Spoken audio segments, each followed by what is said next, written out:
You didn't decide to stop being available, not consciously. It happened quietly. In the space between messages, you didn't rush to answer. In the moment, you didn't explain yourself. In the pause where you used to overextend and didn't. And something inside you noticed before your mind did.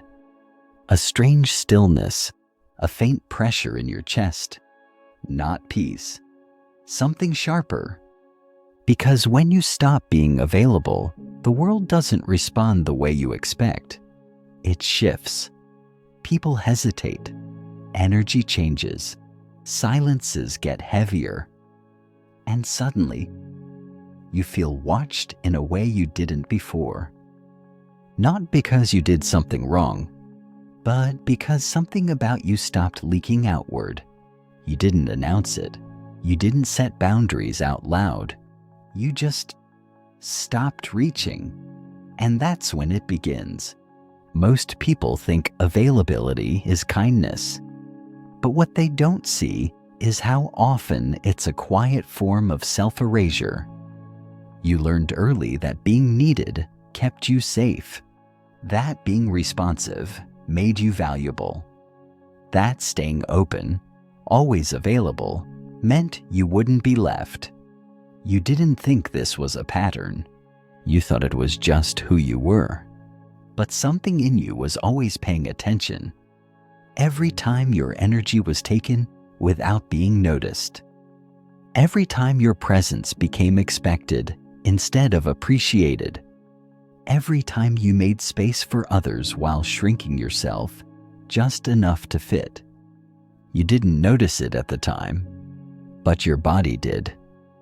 It kept the score quietly, a tightening in the chest, a delay before responding, a subtle fatigue that didn't come from being tired. That's when the shift begins. When you stop being available, people feel it before they understand it. They sense the absence of something they were unconsciously leaning on. Your attention, your emotional access, your silent permission. And that's unsettling, because some people were never attached to you, only to the version of you that made things easy, the one who answered quickly, who absorbed discomfort so others didn't have to, who stayed soft even when something felt off. When that version fades, reactions change. Some get confused, some become distant, some suddenly need you again. Not because they miss you, but because the dynamic shifted, and that's when it hits you. The moment you realize your availability was a language, a signal that said, I will adjust so you don't have to. When that signal disappears, the silence speaks louder than words ever did. You might start noticing small things, people testing the edge, subtle guilt disguised as concern, questions that aren't really questions. You okay? You've been different. Did I do something? What they're really asking is, why can't I reach you the same way anymore? And here's the part no one prepares you for. When you stop being available, you start seeing people more clearly, not because they change, but because the noise fades. You notice who respects the distance, who adjusts without resentment, who only shows up when access returns. That clarity can feel lonely, because it costs something to see people as they are instead of how you hoped they were. And for a moment, you might wonder if you're doing something wrong. You're not. You're just no longer performing emotional availability on demand. You're letting silence exist without rushing to fill it. And silence reveals things. It reveals who needs constant access to feel secure, who confuses closeness with control, who only values you when you're easy to reach. You didn't become cold. You became selective. There's a difference. But that difference threatens patterns people were comfortable living inside. So they react, sometimes with distance, sometimes with guilt, sometimes with sudden affection that feels off. And something in you recognizes it. Not with anger, not with fear, with clarity.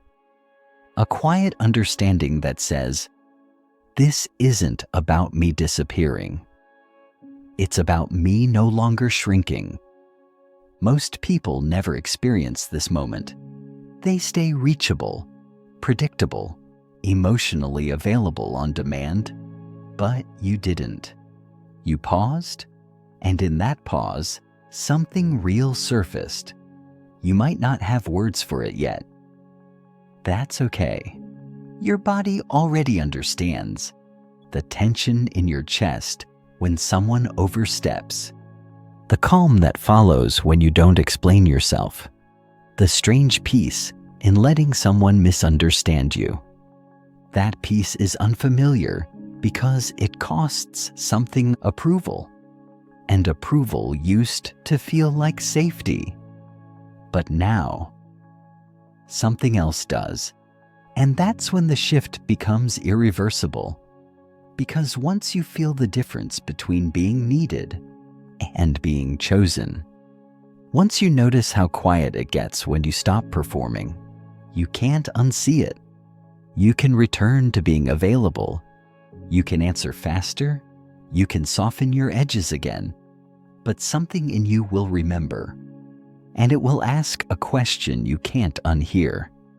Why did it take my absence for them to notice me? Most people would have clicked away by now. But you didn't, because this isn't information for you. It's recognition. You're not learning something new. You're remembering something old, something you felt long before you had language for it. That slight ache when you give more than you receive. That quiet relief when you stop. You're not becoming distant. You're becoming selective with your presence. And that changes everything. You can move on after this. Return to your day, your noise, your routines. But something in you will stay alert. Listening, not for others, but for yourself. And once you hear that voice clearly, it doesn't go quiet again.